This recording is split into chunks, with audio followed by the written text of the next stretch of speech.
चीनले केवल पानीमाथि पुलहरू मात्र बनाइरहेको छैन, उसले विशाल स्तरमा सोलर प्रणाली पनि स्थापना गरिरहेको छ। यति मात्र होइन, चीनले पहाड, जंगल र मरुभूमिमा समेत ठूला ठूला सोलर प्लान्टहरू निर्माण गरेको छ। यति मात्र होइन, चीनले एउटा यस्तो बाँध पनि बनाएको छ जुन सञ्चालन हुँदा यसको प्रभावले पृथ्वी नै हल्लिएको जस्तो महसुस हुन्छ।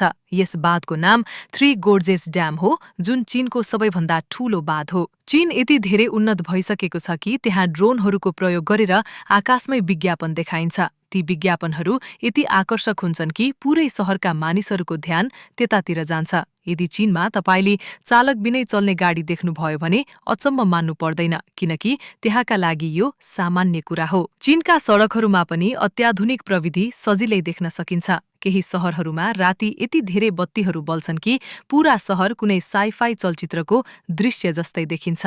विशाल डिजिटल स्क्रिनहरूले पूरै भवनहरू ढाकेका हुन्छन्। यति मात्र होइन, चीनका धेरै शहरहरूमा रोबोटहरूले खाना पुर्याउने र सरसफाई गर्ने काम पनि गरिरहेका देखिन्छन्। सबैभन्दा अचम्मको कुरा त के भने, चीनले हरेक वर्ष हजारौं नयाँ प्रविधिहरूमा काम गरिरहेको हुन्छ। त्यसैले चीन घुम्न जाने धेरै मानिसहरूलाई यस्तो महसुस हुन्छ कि उनीहरू अहिलेको संसारमा होइन, भविष्यको संसारमा पुगेका छन्। यदि यस्तै रोचक र अद्भुत संसारका सत्य तथ्यहरू हेर्न चाहनुहुन्छ भने हामीलाई फलो गर्न नभुल्नुहोला।